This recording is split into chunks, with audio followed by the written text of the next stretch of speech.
నమస్తే అండి. Welcome to my channel Lakshmi Ramana recipes. ఈరోజైతే ఒక మంచి రుచికరమైన కాంబినేషన్ ఫుడ్‌తో మీ ముందుకొచ్చేసానండి. ఈ కాంబినేషన్ అయితే చాలా అంటే చాలా బావుంటుందండి. ఇది రాయలసీమ స్పెషల్ పల్లెటూరి స్టైల్ కాంబినేషన్ ఫుడ్ అండి. ఈరోజైతే నేను కాంబినేషన్ ఫుడ్‌లో టమాటో, పచ్చిమిర్చి పచ్చడండి. నోటికి పుల్ల పుల్లంగా, కారం కారంగా చాలా బావుంటుంది. అందులోకి కాంబినేషన్‌గా వేపుడైతే బీన్స్ వేపుడిని ప్రిపేర్ చేసేసానండి. కాబట్టి ఈ విధంగా వేడివేడి అన్నంలో ఈ టమాటో పచ్చడి వేసేసుకొని ఈ బీన్స్ వేపుడు నంచుకొని తింటే సూపర్ టేస్టీగా ఉంటుందండి. ఇష్టపడేవాళ్ళు కొద్దిగా నెయ్యి కూడా వేసేసుకోవచ్చు. ఇంకా మనం పెరుగన్నమో, మజ్జిగన్నమో తింటే మనకు తృప్తిగా ఉంటుందండి. కాబట్టి ఈ కాంబినేషన్ ఫుడ్‌ని ఎలా తయారు చేసుకోవాలో కావలసిన పదార్థాలు, తయారీ విధానం ఒకసారి చూసేద్దామండి. ముందుగా ఇక్కడ నేను బీన్స్ వేపుడు కోసం ఒక పావు కేజీ బీన్స్ని శుభ్రంగా కడిగేసిన తర్వాత చూడండి ఈ సైజులో ముక్కలు కట్ చేసి పెట్టేసుకున్నానండి. ఈ బీన్స్ వేపుడిని మనం ఒక్కొక్కసారి డైరెక్ట్గా కూడా చేసేయచ్చండి. లేదు మనం కొద్దిగా నీళ్లు వేసి ఉడికించి చేస్తే కూడా చాలా బాగుంటుందండి. ముందుగా ఒక గిన్నెలోకి ఈ కట్ చేసి పెట్టుకున్న బీన్స్ వేసేసుకున్నానండి. ఇందులో నేను ఒక చిన్న టీ గ్లాస్ నీళ్లు వేశాను. ఇప్పుడు స్టవ్ వెలిగించానండి. కొద్దిగా ఉప్పు వేశానండి ఈ బీన్స్కి మాత్రం. ఇప్పుడు మూత పెట్టేశానండి. మీడియం ఫ్లేమ్లో ఒక 5 నిమిషాలు ఉడికించుకుంటే సరిపోతుందండి. అది తీసి ఇంకొక పొయ్యి పైన పెట్టేశానండి. ఇంకా పచ్చడి కోసం ముందుగా స్టవ్ వెలిగించుకొని ప్యాన్ పెట్టేశానండి. ఇందులో 1 టేబుల్ స్పూన్ నూనె వేశానండి. నూనె వేడెక్కిన తర్వాత ఒక 8 పచ్చిమిరపకాయలని ఈ విధంగా కట్ చేసి వేసేసాను. అలాగే 1 టీ స్పూన్ ధనియాలు, అర టీ స్పూన్ జీలకర్ర వేసానండి. ఇప్పుడు ఒక 8 వెల్లుల్లి రెబ్బల్ని లైట్గా పొట్టు తీసి వేసేసాను. అలాగే కొద్దిగా ఫ్రెష్గా ఉన్న పచ్చి కరివేపాకు కూడా వేసానండి. ఈ విధంగా మనం టమాటో పచ్చడిలో కొద్దిగా ధనియాలు, జీలకర్ర, అలాగే వెల్లుల్లి, కరివేపాకు ఇలా పచ్చిమిర్చితో వేయించి మనం పచ్చడి చేస్తే చాలా టేస్టీగా ఉంటుందండి. ఇప్పుడు మీడియం ఫ్లేమ్లో ఇలా కలుపుకుంటూ ఒక 2 నిమిషాలు మనం ఈ పచ్చిమిర్చిని, అలాగే జీలకర్ర, ధనియాలు, వెల్లుల్లి ఇవన్నీ వేసాం కదా, వీటిని ఇలా కలుపుకుంటూ ఫ్రై చేసేసుకోవాలండి. హై ఫ్లేమ్ పెట్టకూడదండి, లో ఫ్లేమ్లోనే అదే అండి మీడియం ఫ్లేమ్లోనే ఫ్రై చేసేసుకోవాలి. ఇప్పుడు అవి వేగిన తర్వాత చివరగా కొద్దిగా చిన్న ఉసిరికాయ సైజ్ అంత చింతపండుని ఒకసారి కడిగి వేసేసానండి. ఆ చింతపండుని చివరగా వేసుకొని ఫ్రై చేసేసుకుంటే సరిపోతుందండి. లేదు మనం నీళ్ళల్లో నానబెట్టి కూడా వేసేసుకోవచ్చు. ఇప్పుడు ఇవి వేగిపోయాయి, అవి తీసి పక్కన పెట్టేశానండి. తర్వాత ఒక 4 మీడియం సైజులో ఉన్న టమాటోల్ని కొద్దిగా పెద్ద పెద్ద ముక్కలుగా కట్ చేసి వేసేసి ఇంకా కొద్దిగా రాళ్ళుప్పు వేసానండి. ఇంకొక టీ స్పూన్ నూనె వేస్తున్నానండి. చాలండి, మరీ నూనె ఏమీ ఎక్కువ అవసరం లేదండి. ఈ టమాటోలు మరీ ఓవర్గా కూడా ఫ్రై చేయకుండా కొద్దిగా మనం ఉడికించినట్లు ఉండాలండి. అంటే ఎక్కువ మార్చినట్టు నూనె ఎక్కువ వేసి ఫ్రై చేయకూడదు. అప్పుడు పచ్చడి అనేది డిఫరెంట్ టేస్ట్ ఉంటుందండి. ఈ విధంగా కొద్దిగా నూనె వేసేసుకొని కొద్దిగా ఉడికినట్టు మనం టమాటోల్ని ఫ్రై చేసేసుకుంటే పచ్చడి అనేది టేస్టీగా ఉంటుందండి. చూడండి ఈ లోపల ఈ బీన్స్ కూడా ఉడికిపోయాయి అన్నమాట. మరీ పిసురు పిసురుగా ఉన్నా కూడా బాగుండదండి. చూడండి ఈ విధంగా ఉడకాలి. నేనైతే నీళ్లు వంపలేదండి, సో అందుకే కొద్దిగా నీళ్లు వేసి ఉడికించేసేసాను. ఇంకా అవి తీసి పక్కన పెట్టేశాను. చూడండి ఇప్పుడు టమాటోలు మనకు వేగలేదో చూద్దాము. చూడండి ఈ విధంగా మనం మధ్య మధ్యలో ఇలా కలుపుకుంటూ ఈ విధంగా వచ్చేటట్టు మనం ఈ టమాటోల్ని ఫ్రై చేసేసుకోవాలండి. అప్పుడే పచ్చడి అనేది కొద్దిగా డిఫరెంట్ టేస్ట్ అనేది ఉంటుందండి. మామూలుగా మనం కొద్దిగా ఆయిల్ ఎక్కువ వేసి కూడా ఫ్రై చేసేసుకుంటూ ఉంటాం, కానీ ఈ విధంగా నేను కొద్దిగా నూనె వేసేసుకొని ఈ విధంగా ఫ్రై చేసుకున్న తర్వాత పచ్చడి చేస్తానండి. మీరే చూడండి టేస్ట్ అనేది ఎంత బాగుంటుందో. ఇప్పుడు ఇది వేగిపోయింది, తీసి పక్కన పెట్టేశానండి. ఇంకా అది చల్లారే లోపల మనం ఇక్కడ బీన్స్ వేపుడిని ప్రిపేర్ చేసేసుకుందాము.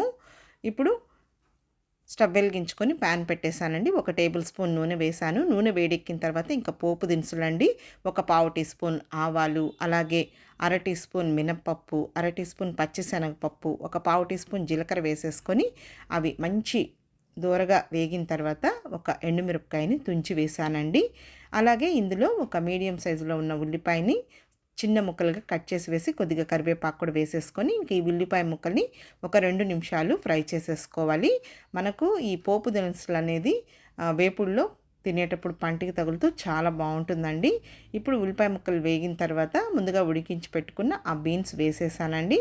ఇప్పుడు ఇందులో కొద్దిగా పసుపు పొడి కూడా వేసేసుకొని జస్ట్ ఇప్పుడు ఇదంతా కూడా మీడియం ఫ్లేమ్లోనే ముందుగా ఒక 2 నిమిషాలు ఆ పచ్చివాసన పోయే వరకు ఫ్రై చేసేసుకోవాలండి. అందుకే మనం ఉల్లిపాయల్ని ఫుల్గా కూడా ఫ్రై చేయకూడదు. ఒక 3/4 వంతు వేగిన తర్వాత ఆ ఉడికించి పెట్టుకున్న బీన్స్ వేసేసామంటే బీన్స్ వేగే లోపల ఆ ఉల్లిపాయ ముక్కలు కూడా మనకు కరెక్ట్గా వేగి టేస్ట్ అనేది చాలా బాగుంటుందండి. చూడండి, ఇప్పుడు ఇవి పచ్చివాసన పోయే వరకు వేగాయి. ఇందులో మెయిన్ అండి, ఈ వేపుళ్ళకంతా కూడా వెల్లుల్లి వేసుకుంటే టేస్ట్ అనేది బాగుంటుంది. ఒక 6 వెల్లుల్లి డబ్బల్ని లైట్గా పొట్టు తీసి కచ్చాపచ్చగా దంచి వేసిన తర్వాత జస్ట్ ఒక్క నిమిషం ఈ వెల్లుల్లిని ఫ్రై అవనివ్వాలండి. మంచి ఫ్లేవర్ అనేది వస్తుందన్నమాట. తర్వాత ఆ వెల్లుల్లి వేగిన తర్వాత చివరిగా ఇందులో ఒక 1/4 టీ స్పూన్ కారం పొడి, అలాగే ఒక 1/4 టీ స్పూన్ ధనియాల పొడి, కచ్చాపచ్చగా దంచుకున్న పుట్నాల పొడి అండి, పప్పుల పొడి, కొబ్బరి చట్నీలో వేసుకుంటాం కదా, అది 1 టీ స్పూన్ వేసేసి ఇంకొద్దిగా సాల్ట్ వేసి కొద్దిగా కొత్తిమీరను కూడా సన్నగా చాప్ చేసి వేసేసానండి. ఆల్రెడీ మనం బీన్స్ ఉడికించేటప్పుడు రాళ్ళుప్పు వేసి ఉడికించాము. సో చివరగా ఇంకా ఈ కారం ఇవన్నీ వేస్తాం కాబట్టి కొద్దిగా సాల్ట్ అనేది అవసరం అవుతుందండి. జస్ట్ ఇవన్నీ వేసిన తర్వాత లో ఫ్లేమ్లో 1 నిమిషం ఫ్రై చేసేసుకోవాలండి. ఇప్పుడు స్టవ్ ఆఫ్ చేసేసుకోవాలి. ఈ బీన్స్ వేపుడు కూడా రెడీ అయిపోయిందండి. ఇప్పుడు ముందుగా మనం వేయించి పెట్టుకున్నాం కదా, అవి మనం పచ్చడిని ప్రిపేర్ చేసేసుకుందాం. రోల్ అవైలబుల్ ఉంటే రోట్లో కూడా తంచుకోవచ్చండి. ఇంకా ఒక మిక్సీ జార్ తీసేసుకొని ముందుగా వేయించి పెట్టుకున్న ఈ పచ్చిమిర్చి, ధనియాలు, జీలకర్ర, వెల్లుల్లి ఇవన్నీ ఉన్నాయి కదా, అవి వేసిన తర్వాత కొద్దిగా కొత్తిమీరని సన్నగా చాప్ చేసి వేసి రుచికి సరిపడా రాళ్ళుప్పు వేసి జస్ట్ చూడండి చూపించిన విధంగా మరీ మెత్తగా వేయకూడదు అనమాట. కొద్దిగా కచ్చా పచ్చగా ఉండాలండి.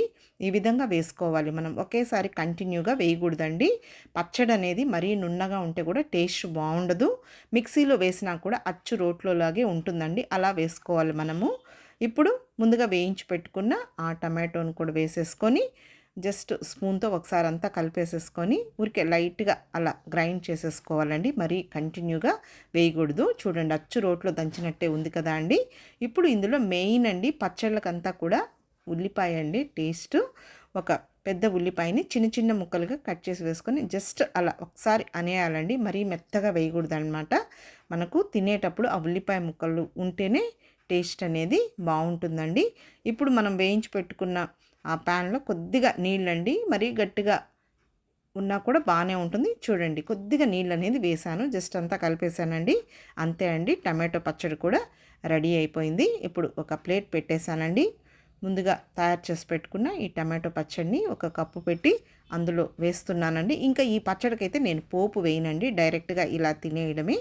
ఇంకా బీన్స్ వేపుని కూడా వేసేస్తున్నాను. ఈ పచ్చడి మనం స్టోర్ కూడా చేసుకోవచ్చండి. ఉల్లిపాయ వేసినా కూడా ఏం పాడు కాదు.